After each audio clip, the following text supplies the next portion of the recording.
Hi, I'm Leanne Spencer of Body Shop Performance. Hope you're well. This month we're doing a series of videos about menopause. Now it's something very dear to my heart. I've just started HRT, which by the way has been transformational for my symptoms. But I want to talk about some practical tips that you could adopt that don't necessarily require you necessarily to go on hormones, because that may not be where you need to be. So just to be absolutely clear, this is not medical advice. But here is a very practical tip that will help potentially alleviate some of your symptoms. And it's all about sleep.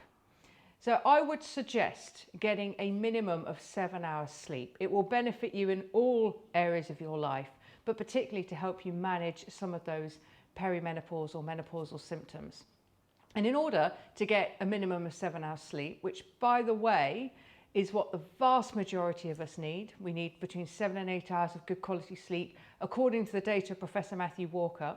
Now, in order to get that, you will need to create a sleep window of at least 7 hours. So ideally, a sleep window of 8 hours, which means with a little bit of prevarication, getting to bed and going to sleep, perhaps the odd wake up, which can really happen during perimenopause, and maybe waking up a little bit prematurely, you'll still in likelihood get a minimum of 7 hours.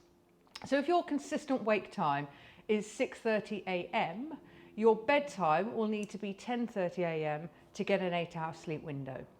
Now, if that sounds like a lot, then just try and increase that sleep window by 10 minutes until you get to that 8-hour mark.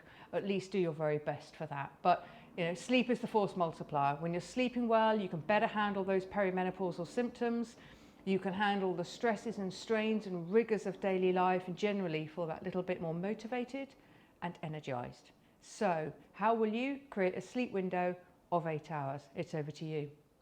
And before I go, I just want to let you know about a webinar that we're running at 1 o'clock on the 29th of June, which is a Wednesday.